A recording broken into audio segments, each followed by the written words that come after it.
All right, we're back working station to station, and I'm back with my usual battery mate, Dustin. It is Monday night following the Red Sox series, and we're going to chat and review about it. Dustin, I think you're feeling a little bit differently than when we chatted on Thursday. Yeah, for sure. I mean, that's the way it goes, I guess, with this team is, you know, uh, you win some, you lose some, and they're never they're never far out of it, I guess. I don't know. It they're getting lucky, I guess, with the way that Texas and Seattle are playing. Um, and hey, I'll take it. So, of course, the Jays were swept by the Rangers, swept to the point that they were swept out of the wild card picture. Record going into this series 80 and 67. I I think spirits following that series were at an all-time low for this season, and I think rightfully so, Dustin. I think there was an opportunity in front of them, and unfortunately, uh, they swung and missed.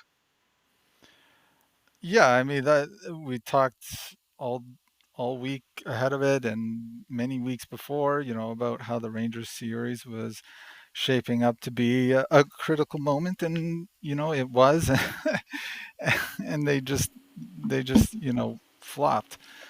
Um, they got, like I said, they got lucky here that we'll talk about these games against Boston, but also the games that Seattle and Texas were playing. But if they did anything better than what they did, they'd be in a much better spot. That's obvious, but man, they could be almost celebrating a lot more comfortably uh, if they hadn't have just just totally flopped. Well, that's not how this team operates, Dustin. The roller coaster of a season is, rolls on, and I think it's actually going to continue right to the end. Why don't you take us through the first game? Game one, a little bit of a pitcher's duel. We had Barrios against Bello. Um, the first 2 or 3 innings there, at least the first 2.5 innings, scoreless. But the Blue Jays would get on the board first with something that we haven't seen much, which is a Vladdy Daddy home run with men on base. He absolutely crushed a ball, and Dalton Varsho and Bobichette would be on base for. Um, I mean, the rest of the game was fairly uneventful, in terms of the scoring. There's quite a bit of Barrios gems, and he's just shaping up, in my opinion, to be the probably the number 2 starter if we do make the playoffs. Game number one finishes 3-0. As you said, other than that Vladdy home run, not really much else happened, and the bullpen held it down, and Romano got another save. Game number two, I actually attended, and as you said, Dustin, I did get my money's worth as this one was a real long one. I'm going to go through a little bit of what happened, and I'm going to highlight all of the near opportunities that the Jays had. Like this, I think this game really encapsulated the 2023 season as a whole. Is you kind of had you had bad luck, you had guys striking out with runners in scoring position, guys grounding out in runners in scoring position, uh, players striking out with the game on the line and the bases loaded. Just kind of everything, and then a lot of just bad luck. I think a lot of good swings were put on balls, and I think in general the Jays played pretty well. It's just that they just weren't able to score enough runs in the regular nine, and this one ended up going 13 innings. But the Red Sox were the first to score, and they go up 2-0 on a Rafael Devers 2-run home run, and that really kind of started the game because I was in the top of the sixth. because up to that point there was no scoring, and it was somewhat of a pitcher's duel. Chris Sale going for Boston, and Bassett going for the Jays, and Chris Sale was dealing, as they say, and he was dealing until the bottom of the seventh when Vladimir Guerrero Jr. steps to the plate and he hits a solo home run. And I found it was interesting, Dustin, that he hit this home run and they just yanked Sale right there, right then and there. I thought it was actually quite odd. I mean, his pitch count was probably getting a little high, and I don't think they want to run him into the ground. You know, they don't really have a whole lot to play for. I think they've fallen out of mathematical contention for sure, and so you're going to save him. He was, like you said, pitching fairly well, so you leave him in there while he's doing that. But you save him uh, some possible injuries, and hopefully he's back next year for you. Well, and given that we are in the seventh inning, I think he It's probably wasn't reasonable. staying in. Yeah, it's reasonable. I don't think he was staying in much longer. I just thought the timing of it was, you know, he was the Jays really had He was nothing cruising. like Yeah, going.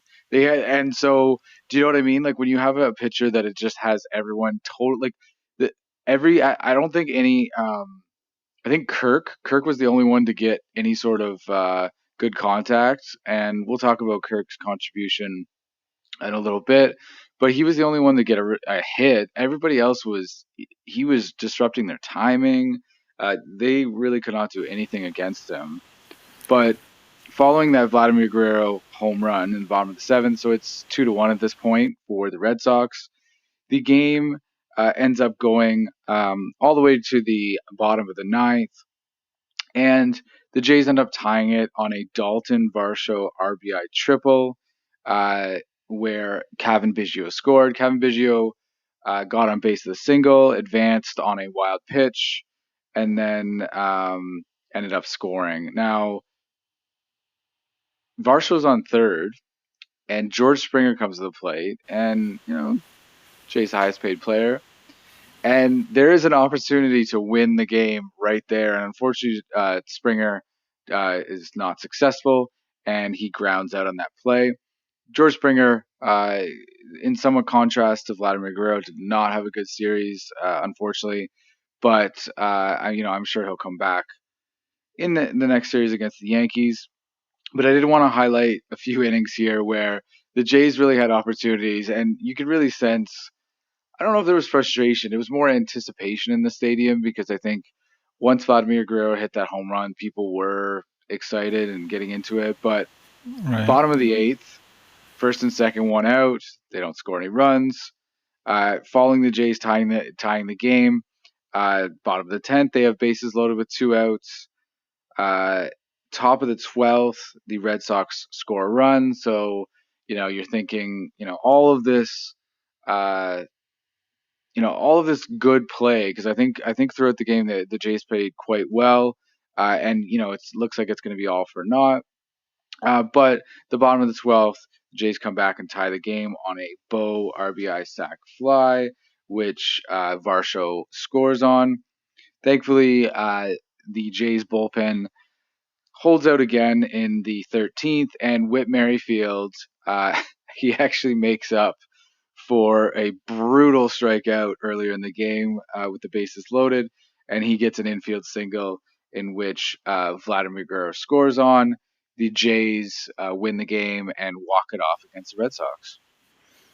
Yeah, it was exciting, and I'm sure it was electric in that stadium when that final that kind of weak squibber hit uh, the turf just right, and Merrifield beat it out. I was a little nervous because I think at the time um, uh, Trevor Richards was warming up in the pen, if I'm not He was. mistaken, Hmm. and he's not been very good lately. And so you know, I was kind of praying for a Whit Merrifield miracle single here, and he happened to deliver. So we're happy about that. Well, game number two's win secured the series win for the Jays, which will prove to be important given the results of the other teams. But game three, another low scoring affair where the Jays take a 2-1 lead to the bottom of the ninth, or excuse me, the top of the ninth inning. Unfortunately, the Red Sox get another run with another home run from Rafael Devers. Another opposite field home run. It seemed to be the theme of the weekend for him. Tons of opposite field power, and he kept on just popping these. He kept on popping these balls into the Jays bullpen. It seemed like. Yeah, and if I'm not mistaken, he was down to, I mean, his last strike. I mean, it was 2-2, I think, at the time, and the two Mm-hmm. outs in the bottom of the ninth. And yeah, Rafael Devers is probably, for Boston fans, one of the lone bright spots on that team right now. Um, you know, he's a tough one, and he was giving the Blue Jays fits all series. Well, on Saturday they did intentionally walk him twice, I believe. Yeah. So Vladimir Guerrero and him were kind of were getting the intentional walks when they started to come to the plate later in the game. Game number three, though, the Jays do prevail with another walk off with a Matt Chapman double to deep center field, and that Biggio actually was on first because he had reached on a single, and with that deep double to center field, Biggio scampered all the way around the bases and wins. Dustin, I don't know where you were with the when this happened. I actually had to watch on replay as I was at the neighbor's house and I had brought the transistor radio and I was chilling in the trampoline, keeping an eye on the kiddos and Matt Chapman hits this blast, and I just got up on the trampoline and just started bouncing like a 9 year old. It was the sweep was on at that point, and another important win. Yeah, I was on my couch. I was celebrating. I felt like bouncing on the couch. That's for sure.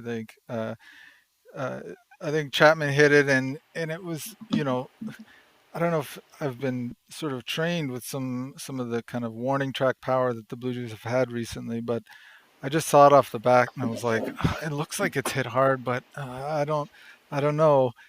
And I think luckily the center fielder, I forget his name for the Red Sox, just kind of took a first step in on the ball, which is a mistake from an outfielding point of view. And he just wasn't able to get back on that ball. He took a leap and missed, and it hit off the wall. And yeah, it was. I think it was a good kind of uh, redemption for Chapman a little bit. He's been somewhat struggling and been the ire of some of or received some ire from a lot of the fans recently. But good to see him, uh, you know, get something positive happen for him because I like him. I think he's a good guy, but you know, I think I don't know if he's going to be around much based on his um, performance this year.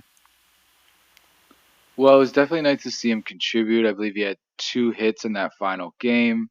After I'm pretty sure going hitless the previous two, so it was good to see him back and swinging the bat well. So the Jays finished this series 83 and 67.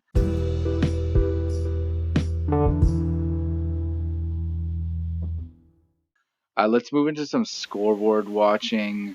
And so, as you touched on very briefly, the Jays had a lot of fortunate results this weekend. So they did their part, swept the Red Sox, but the Rangers got swept by the Cleveland Guardians. The Mariners got swept by the Dodgers, probably not that surprising.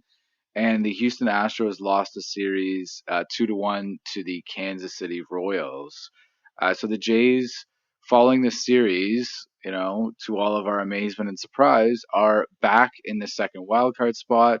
They are a half game up on Texas. and 1.5 games up on the Mariners. So Dustin, we are back looking pretty good. And you had sent a message earlier today about the chances, or I guess the playoff chances, have significantly rebounded. Yeah, absolutely. I was looking at the Fangraphs win probability for the for well playoff probability, I guess, is what it is, and it just kind of tracks your percent chance. I don't know how they calculate it, but just the chart for the last few days here for the Blue Jays has gone from like a 78% down to a 38, and then back up to a 78, something like that. So it just looks like a stock price for a very volatile stock. But yeah, I mean, they, like I said, they did what they needed to do. They did their job against Boston, and unfortunately, or fortunately, Texas and Seattle kind of, fell flat against the teams that they're playing. Um, but not to throw too much cold water onto it, because I think we want to be a positive podcast here for the Blue Jays. But the Texas and Seattle hold the wild card, or not the wild card, but the tiebreaker against us. So a half game is not enough. You need a whole game, right? And today being an off day, just again scoreboard watching here a little bit. Texas and Boston are playing right now, and Texas is leading 2-1. And Seattle, I think, plays Oakland today. They So do. that's, chances are they're gonna, beat them. Um, so it looks like we're gonna be still in a playoff spot ahead of Seattle probably by the end of the day here, but it's tenuous, it's close, and so it'll come down to the wire.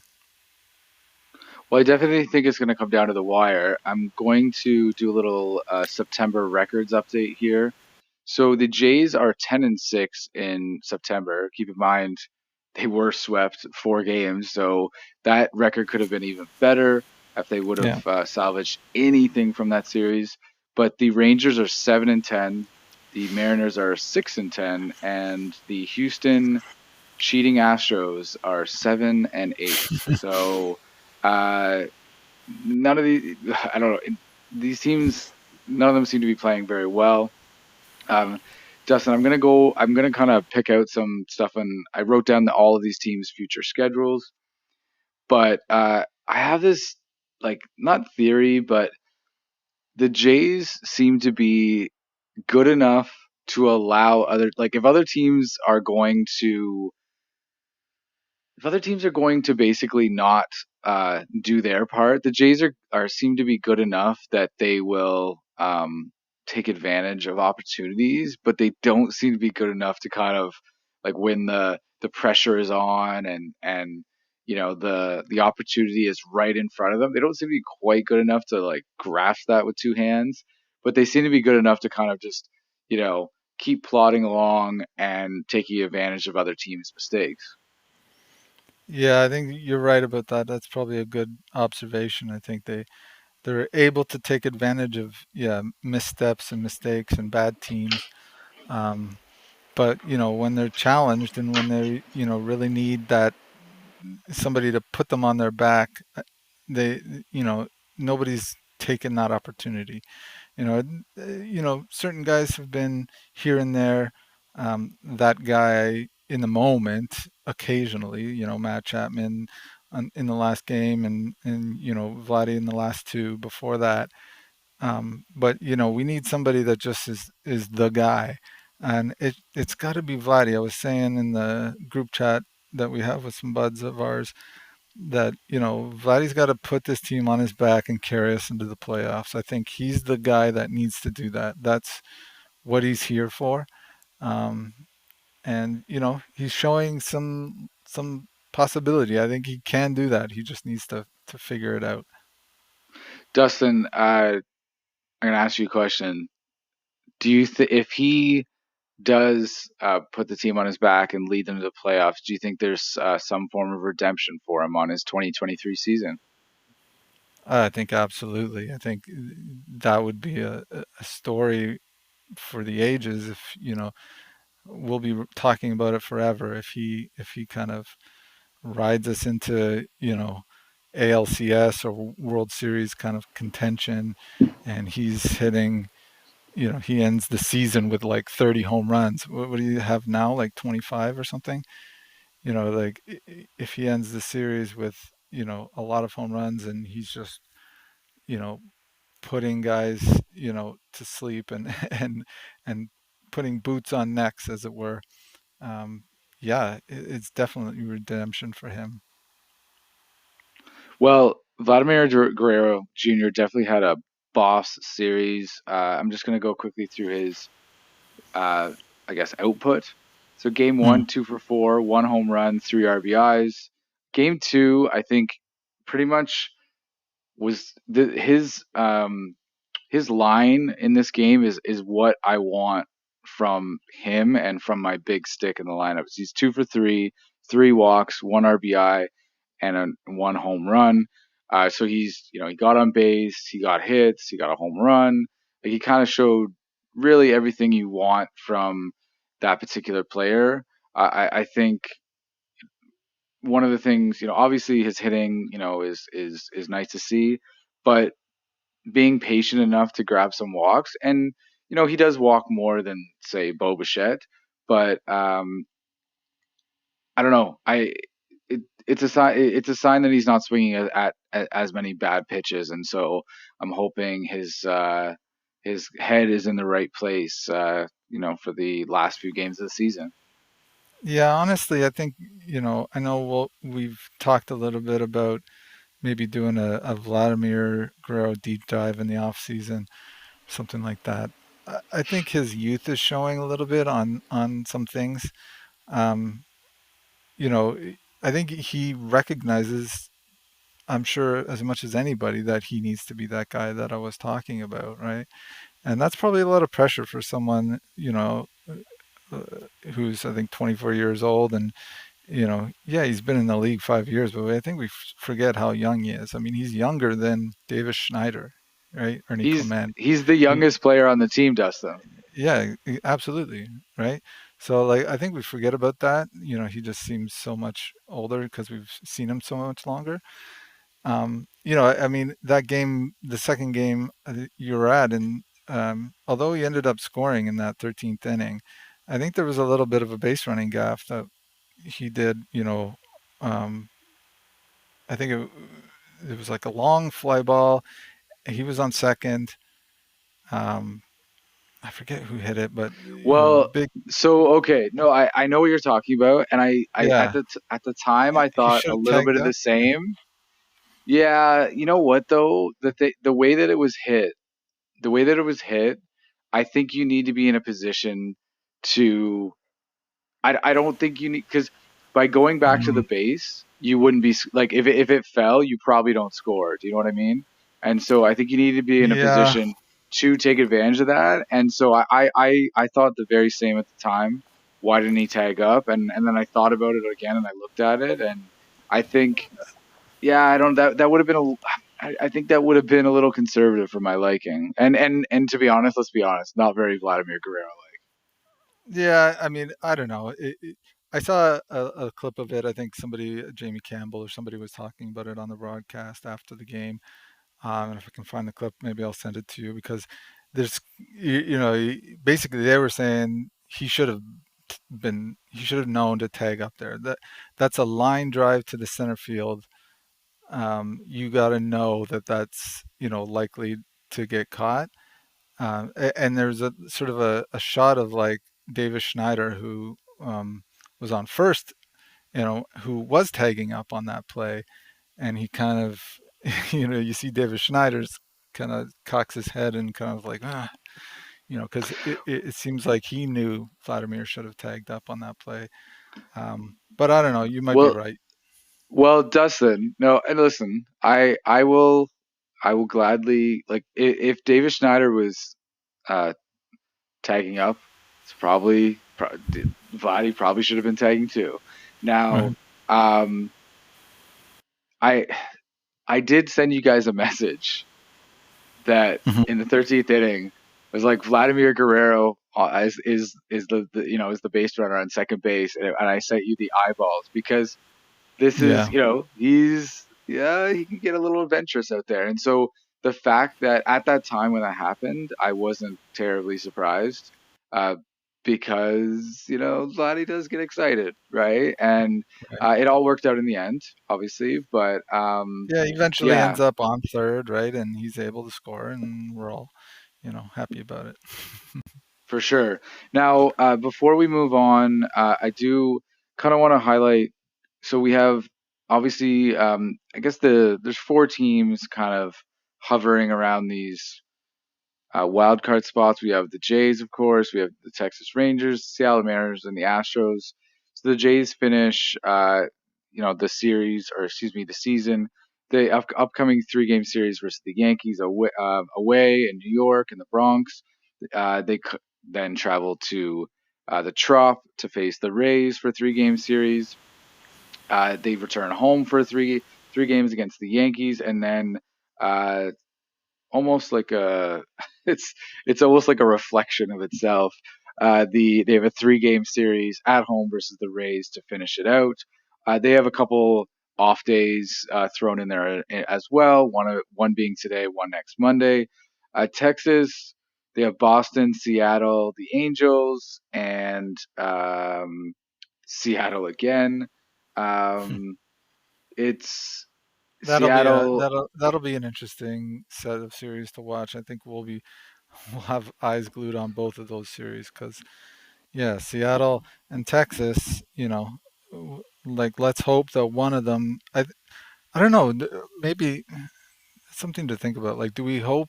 I know we said last time we hope that one of them just beats the other, uh, and then we end up there. But maybe you want them to kind of go 3 and 4, and I don't know. I don't know. What do you think? Well, I think it's probably unreasonable that one team goes 6-1 or 7-0. So it's Probably, probably yeah. more likely that like it's a 4-3 situation. But um, I don't know. We'll have to see going into. Um, I guess it's the weekend series when that starts. So later this week is when the first of those two series will start. We'll have to kind of see where everybody's sitting. Now, the Houston Astros. They actually play Baltimore right now. Um, they are play KC. They actually play Seattle as well, and then they play Arizona. So Seattle has Texas and Houston. So they have two Texas series, as you said, and again a series against Houston. That series is at home though, but I don't know. The team I'm looking at this right now, and I'm thinking the team that the Jays get in the playoffs at the expense of, like, I think it has to be the Mariners. What do you mean? The Well, Mariners? You want just the Mariners out of the playoff race? well, it's not that I want them out. They're basically playing two of the so if there's four teams all competing for the division lead, and then of course those two wild card spots. Right. Seattle plays two of those other three teams, right? So I don't know. Like they're not playing. Of course, they are playing Oakland tonight, and they very well could sweep that series. But I don't know. I don't know. I think I'm gonna make a mini prediction that if the Jays do pull this off, it's at the expense of the Mariners. Hmm. I would have said Texas. I mean, I know, and maybe it's just like I know we just lost 4 games against them, and they looked pretty good. But man, other than against the Jays, they haven't looked very good at all. I mean, they just lost 3 against Cleveland. I mean, man. Yep. Um, I mean, they're beating Boston right now, but I don't know. I'll take Texas on that bet. All right. Sounds good. I just want the Jays to get in. Maybe hopefully do some damage, but I don't know. We'll see how it shakes down.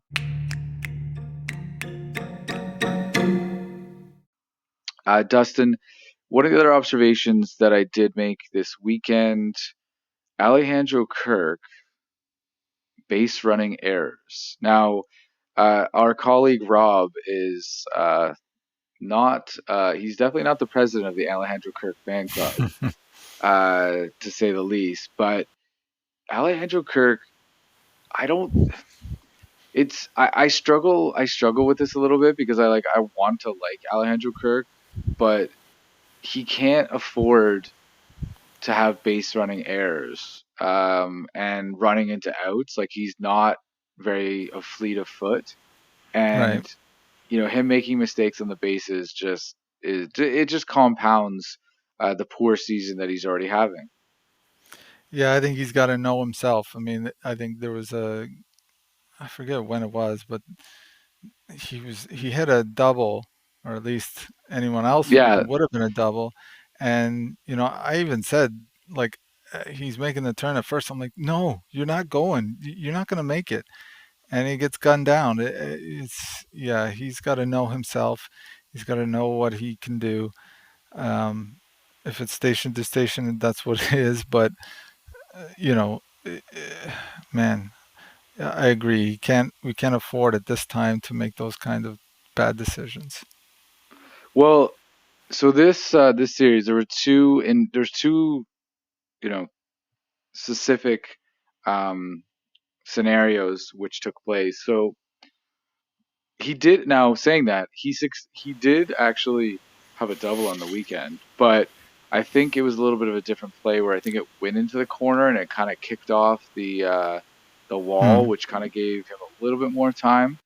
But the two particular opportunities, so one was the one you mentioned that was actually in game two, the game I was at. I was actually I was actually watching that on a TV because I'd slid downstairs to get some beverages and some food with my girlfriend.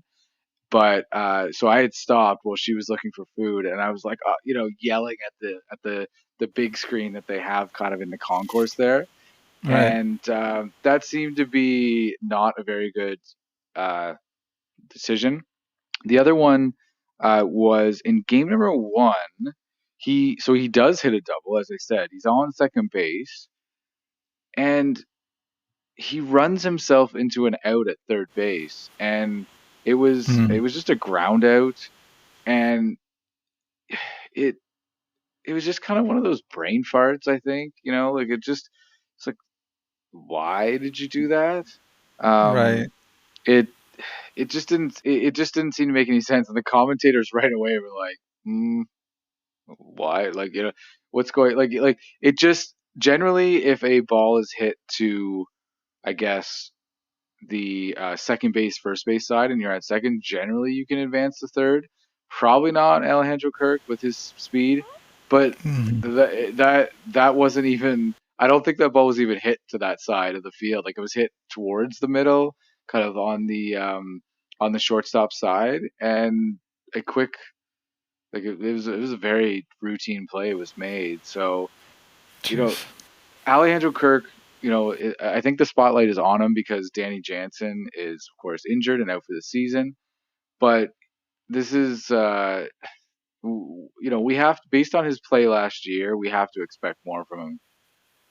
Yeah, I was gonna say I don't remember that specific play, but yeah, we're definitely, I think, missing Danny Jansen and seeing his presence, or feeling the lack of his presence on this team. I mean, he was definitely a spark plug in a lot of ways.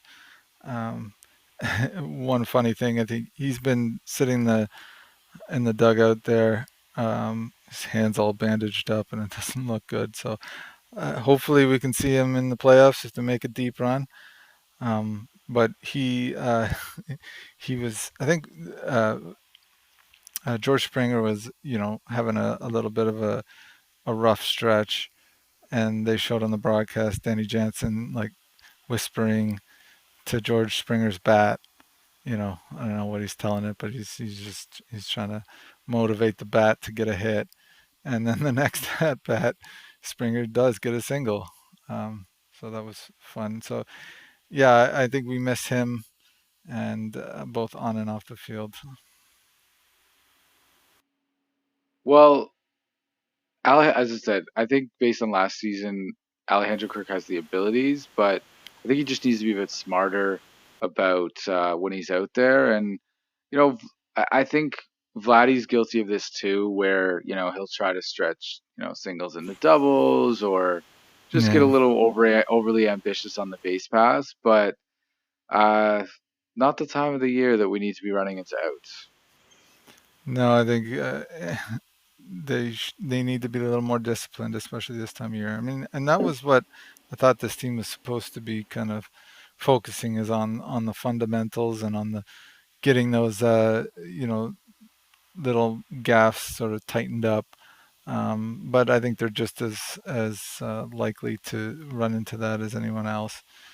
Um, yeah, but you just gotta focus and remember what time of year it is. Remember how important every play, every pitch, every at bat, every base running moment is. The I wanted to, not that I don't know if I want to die on the John Schneider hill this season because the way things are going, I think I will die on, like it's gonna You've happen been a because backer. You've yeah, I you've been have a been a John backer, Snyder but supporter. I have been for the most part, right? Because I'm a numbers guy, and the Mm, numbers don't lie. Uh, sure. with a minimum of 200 games managed, he has by far the best winning percentage. It's not even close. And so you know, I do like what he brings to the table. I like how he manages games, but I want to talk about a situation, quote unquote, not Schneider's fault. Okay, and I can see, like, you know people generally will just kind of blame the manager for the overall, instances that occur. But in the top of the seventh, in yeah, that was game number two. It was the game I was at. Top of the seventh, Chris Bassett attempts to pick off a Boston player sitting at first base, and I think there was two outs at the time. But this player, so he ends up throwing it away, and Urias ends up on third base. Thankfully, he doesn't end up scoring. But the Urias actually doesn't have any stolen bases, like not a single stolen base. There is no reason why Chris Bassett should have been trying to pick him off. Now, I think maybe there's an argument that at some point before the series, you need to understand, all the pitchers need to understand. Here are the guys that you need to keep track of. Here are the ones that are not. But I can't imagine that John Schneider, either called that, like that definitely seemed to be just a pitcher, you know, taking something into his own hands and trying to make a play. The throw was into the runner and pretty bad, and not much Vladimir Guerrero could do about it. Yeah, that was probably a Bassett thing. I mean, I don't know how often the throwovers are called by the bench or not, but yeah, absolutely. And I think there was another thing that Bassett did, and if it was like it was against Texas, I think, where Yeah, he'd where he already ran. Yeah, he tried to run at the player who was on third on base, third. because he was getting. So he was He already had the two player. disengagements. So yeah, Span. and as such, the guy had a huge lead off. So the guy knew Yeah, that he already had two disengagements. So Bassett sees it and takes off towards him, and it's a balk, a run scores. It was but there's just nobody kind of, on third. Yeah, there's nobody on third, so he takes off towards him and runs him back. Now, if that were his second disengagement, maybe not the worst, but yeah, that seemed to be not really great. Now, if Chris Bassett came out and said, "I didn't realize that Urias has never stolen a base this year," if he came out and said that, I would say, no, no, that is John Schneider. John Schneider is responsible for you know preparing this team for the series, and so I right. don't know. It just seemed like Chris Bassett was taking kind of just something into his own hands and trying to make a play. And the manager can't possibly be responsible for that. Now, saying that, if Bassett didn't know that this player is clearly not a stolen base threat, then I would suggest that maybe this team is not as well prepared as we might hope. Absolutely, I agree. Dustin, New York Yankees starting tomorrow night. Can you give me a prediction or some thoughts on this series? Um, it's Yankees don't have a whole lot to play for, but they're not going to lay down and die. Um, I think the delusional Yankees fans have kind of given up after this sweep here of Boston, and I think they're all but mathematically eliminated. So they'll show up, but I think the Blue Jays have a lot more to play for. I think we're going to get a 2-1 here. Yeah, 2-1 sounds good to me.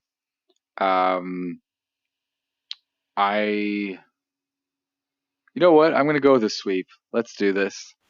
Come on, let's. I'm gonna, I'm gonna, Let's I'm gonna, go. I'm gonna, I'm gonna. Yeah, let's go. I'm gonna, bring more optimism to the table and say that the Jays hand the New York Yankees their asses and head to Tampa Bay with hopefully a couple games up in the wild card because that Tampa Bay series is going to be tough. Yeah, absolutely. Yeah, they need to get as much as they can here when they can. Well, given that they're playing 6 games against the Yankees, 6-0 would be immense, Dustin. Now, I think that's probably wishful thinking given what happened against the Rangers this past week, but one can hope, right? Absolutely. All right, Dustin, I think that's all the time we have. Thank you very much for joining me.